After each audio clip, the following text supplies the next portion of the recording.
할렐루야. 우리 성도님들에게 주님의 평강이 가득하기를 축복합니다. 어, 많이 피곤하시죠? 지금 이 시간 잠도 좀 오시고, 그죠? 자, 우리 앞에 있는 분 어깨를 한번 좀 또닥여 줍시다. 똑똑똑똑똑 준비. 사선으로 앉아 있으면, 지그재그로 앉아 있으면 참 일자로 좀 앉아 주시고, 자, 앞에 있는 분 어깨 주물럭 주물럭 주물럭, 톡탁 톡탁 톡탁 톡탁 톡탁 톡탁 톡탁 톡탁 톡탁 톡탁. 우리 박지학 집사님은 셀프 톡탁.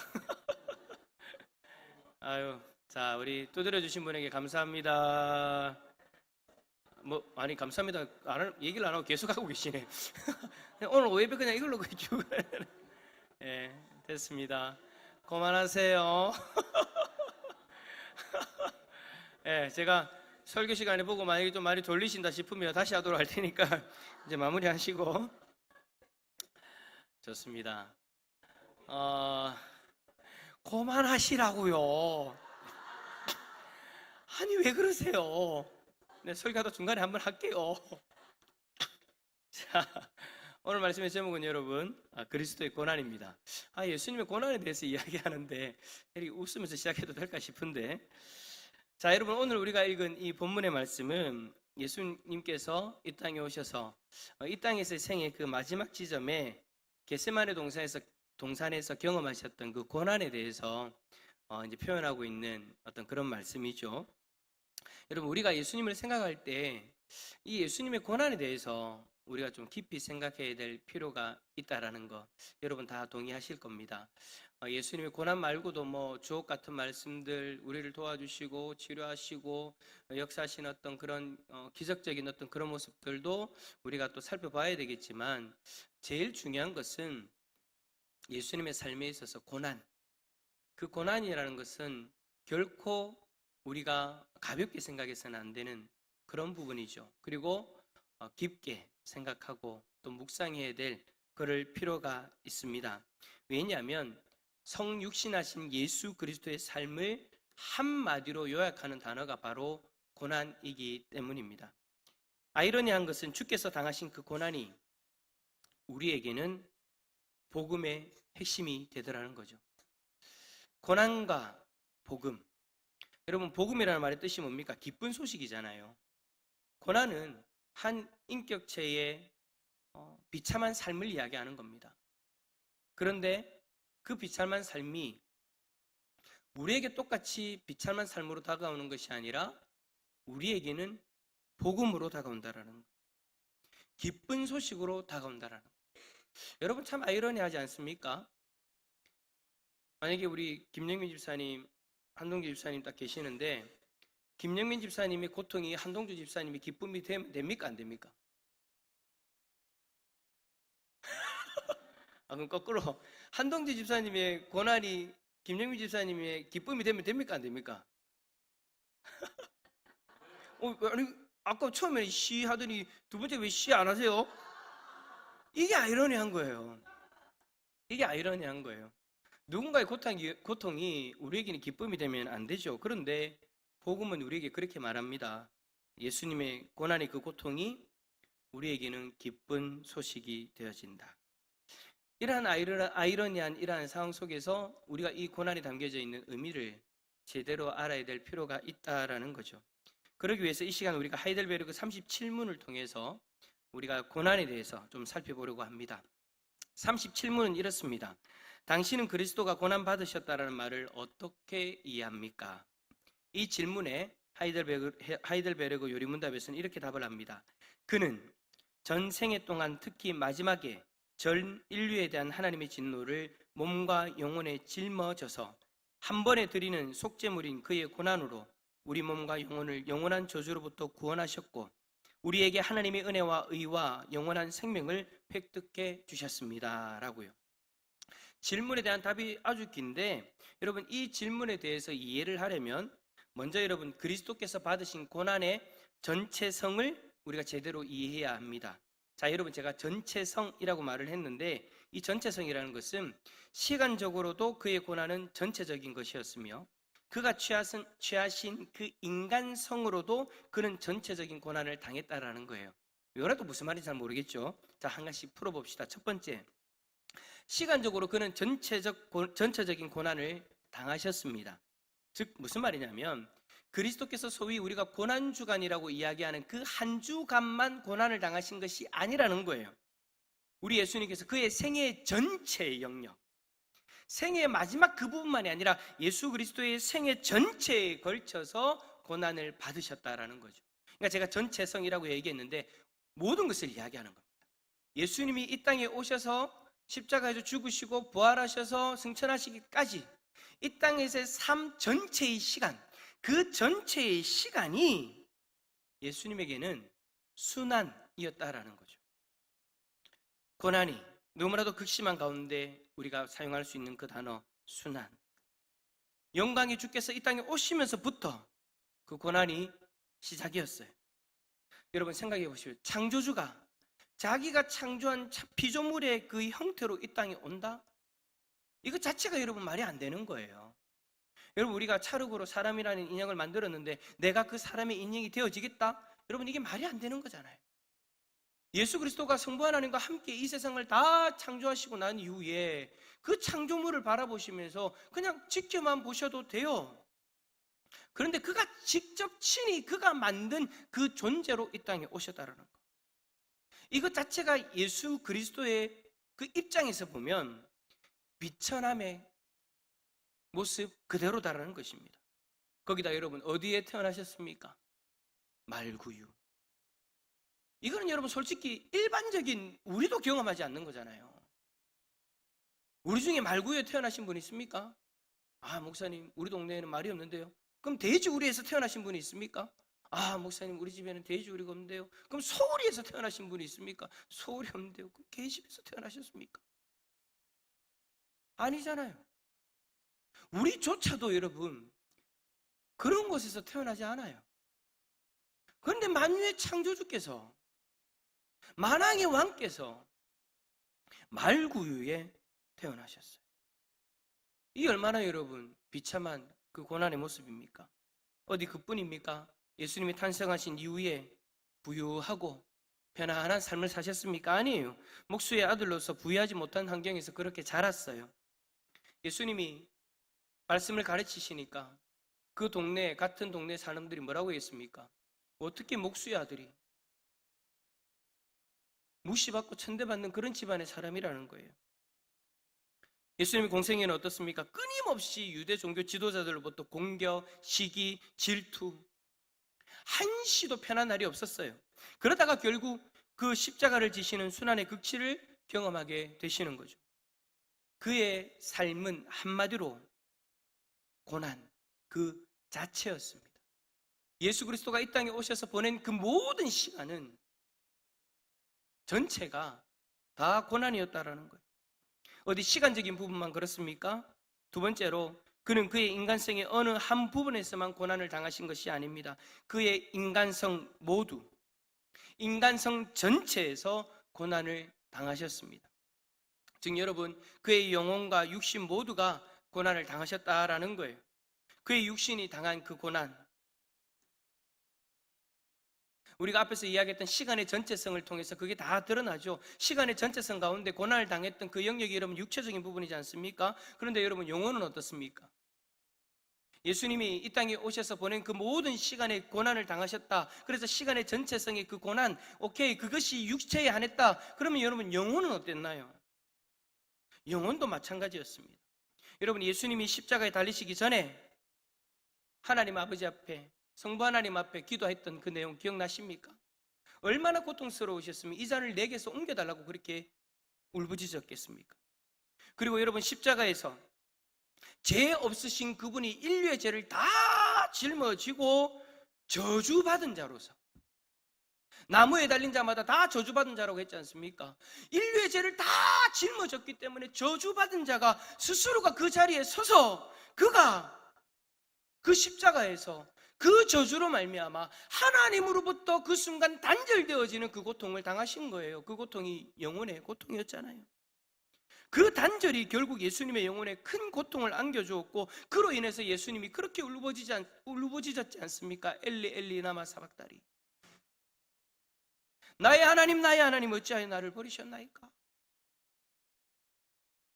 우리가 지난 특세 때, 작년입니까? 우리 특세 때 가상칠언에 대해서 우리가 함께 말씀을 나눌 때 이 말씀을 제가 전했죠. 그 순간만큼은 인류의 죄를 다 짊어진 존재로서 십자가에 서 있었기 때문에, 십자가에 매달리셨기 때문에 나무에 달린 저주받은 자로서 예수님으로부터, 하나님으로부터 단절되어지는 그 영적 고통을 당하신 거예요. 그렇다면 우리 예수님께서 왜 그런 고난을 당하셨습니까? 그 이유는 우리가 잘 압니다. 무엇 때문에 예수 그리스도께서 그 고난을 당하신 겁니까? 무엇 때문에 이 낮고 낮은 땅 위에 성육신 하셔서 왜 그 고난을, 인생의 전체를 당하시고 영혼의 그 고통까지 당하셨습니까? 그 이유가 뭡니까? 저와 여러분들을 사랑하시기 때문에. 예수님께서는 우리를 사랑하셨기 때문에 시간의 전체성과 인간의 전체의 그 고난을 다 당하신 거예요. 우리를 사랑하지 않으셨다면 예수님은 이 땅에 오실 일도 없죠. 아니 여러분, 인류가 죄를 짓고 나서 인류 스스로 그 문제를 해결하지 못했다면 창조주로서 그냥 리셋하면 됩니다. 다 멸망시키고 다시 재창조하면 됩니다.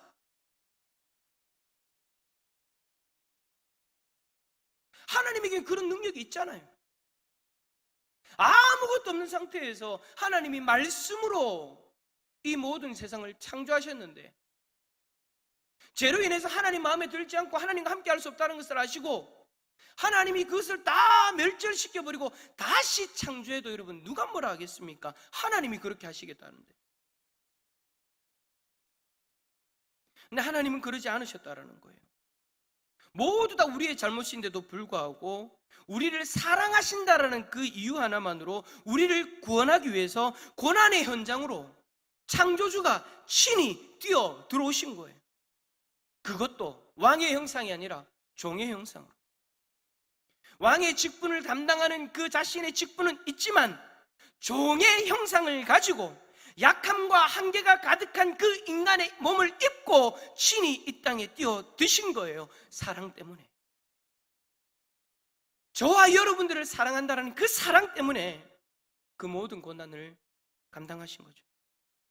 사실은 우리가 마땅히 하나님께만 드려야 하는 그 존귀와 영광을 돌리지 못했기 때문에 우리가 심판받아야 되는데 그 심판을 그리스도께서 십자가에서 대신 받으셨습니다. 이것이 여러분 그리스도의 고난의 가장 중요한 요점이에요. 그런 의미에서 예수 그리스도가 우리를 위해 고난을 받지 않으셨다면 우리는 여전히 죄 가운데에서 멸망을 향해 달려가고 있을 거예요. 그러므로 여러분, 우리의 구원과 관련해서는 이 고난을 잊어서는 안 됩니다. 너무나도 기쁜 일이고 너무나도 즐거운 일이지만 우리를 구원하기 위해서 예수 그리스도가 당하신 그 고난 앞에서 다시 한 번 더 그 고난을 묵상하고 다시 한 번 더 그 고난 앞에서 우리가 더 겸손히 서야 되는 것이죠. 그러나 이렇게 형벌을 대신 받아주는 것이 고난의 의미 전체는 아닙니다. 한 걸음 더 나아가서 그는 적극적으로 우리를 사랑하셔서 우리가 마땅히 인간으로서 하나님께 드려야 되는 그 순종의 삶을 살아갈 수 있도록 예수님이 우리를 위하여 하나님께 그 자신의 삶을 드린 거예요. 단순히 자신의 고난으로 우리를 구원하는 것, 그것이 끝이 아니라는 거예요. 우리를 구원하시고 난 이후에 이제는 다시 하나님 앞에 순종해야 되는 삶이 되어질 수 있도록 하기 위해서 자신이 친히 고난을 받으셨다라는 거. 여러분 37문의 마지막 내용 부분이 바로 이런 내용이죠. 우리에게 하나님의 은혜와 의와 생명을 획득해 주시기 위해서. 우리가 지금 하나님의 은혜와 의와 생명을 누리고 있다는 것은 우리의 공로가 아니다라는 사실을 여러분 절대 잊지 마시기를 바랍니다. 우리는 가끔 착각해요. 우리가 은혜를 누리는 거, 우리가 생명을 누리고 있는 거, 그것이 마치 나의 어떤 공로 때문인 것처럼, 내가 마치 어떤 교회 안에서 어떤 섬김을 했기 때문에 내가 이 은혜를 누리고 있다라고 착각할 때가 많아요. 근데 여러분 그게 절대 아니죠. 우리가 지금 여러분 우리가 은혜를 누리고 있는 거, 오늘도 여러분 얼마나 보기 좋습니까? 자, 앞에 있는 분 어깨를 주물러 봅시다 하니까 이 주무르는 걸 멈추고 싶지 않아가지고 그만하라고 해도 계속하는 이 아름다운 모습. 그리스도 안에서 우리가 사랑을 경험하고 함께 그 사랑을 나누고 얼마나 좋은 모습이에요. 그런 은혜를 우리가 누리고 있다는 거, 여러분, 그 모든 것이 우리의 어떤 공로 때문에, 내가 지금 상대방에게 어떤 행동을 했기 때문이 아니라 주께서 우리를 사랑하셔서 주께서 우리를 대신하여 십자가에서 고난을 당하셨기 때문이라는 거. 그 고난 때문에 오늘 우리가 이 자리에서 서로 웃으면서 서로의 어깨를 만져줄 수 있다는 거.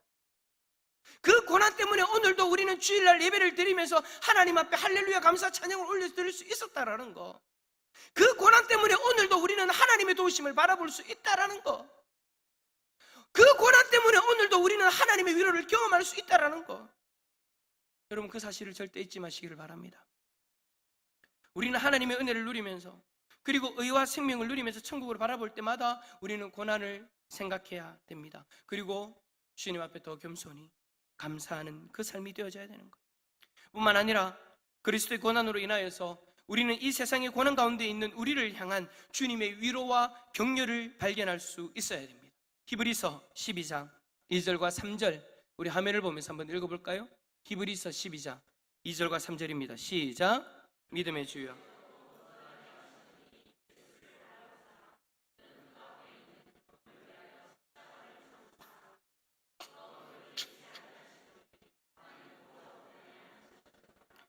너희가 피곤하여 낙심하지 않기 위하여 죄인들이 이같이 참으신 일을 생각하라. 아멘. 그래요, 여러분, 예수님은 우리로 하여금 자신의 고난을 바라보게 하심으로써 지금 우리가 경험하는 고난으로 인하여서 피곤하여 낙심하지 않도록 위로하시고 격려해 주신대. 지금 우리가 고난 가운데 있다면 우리가 눈을 들어 십자가를 바라보면 되는 거예요. 우리가 지금 고난 가운데서 고통을 당하고 있다면 십자가에서 고통을 당하신 예수 그리스도를 바라보면 되는 거예요.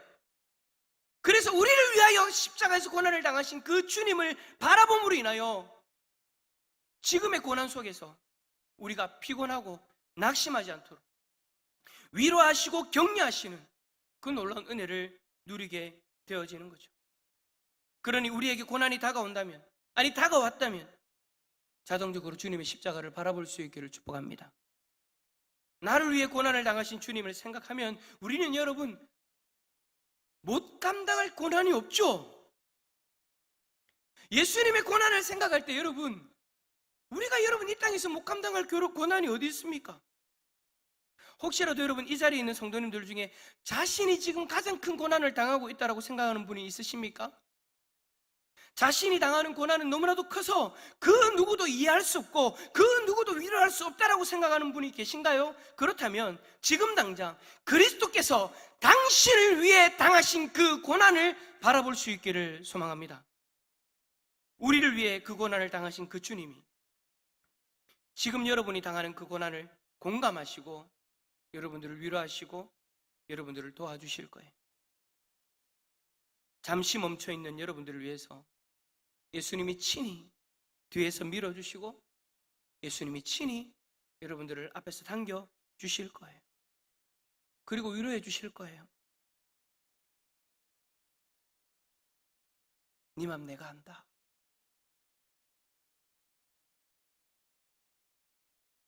많이 힘들지? 나도 그 고난을 너를 위해 당해봤지 않니? 예수님이 친히 힘들고 고통스러운 우리의 마음을 공감해 주시고 위로해 주실 거예요. 그리고 너무나도 힘들어서 눈물을 흘리고 있다면 예수님이 그 눈물을 닦아주시면서 주님의 품으로 여러분들을 안아주실 거예요. 그러니 여러분 두려워하지 마십시오. 다시 예수 그리스도의 십자가 앞에서 회복을 경험하고 주님을 따라갈 수 있기를 축복합니다. 그리스도의 고난을 통해 다시 회복하고 다시 소망 있는 삶을 살아갈 수 있기를 예수 그리스도 이름으로 축원합니다.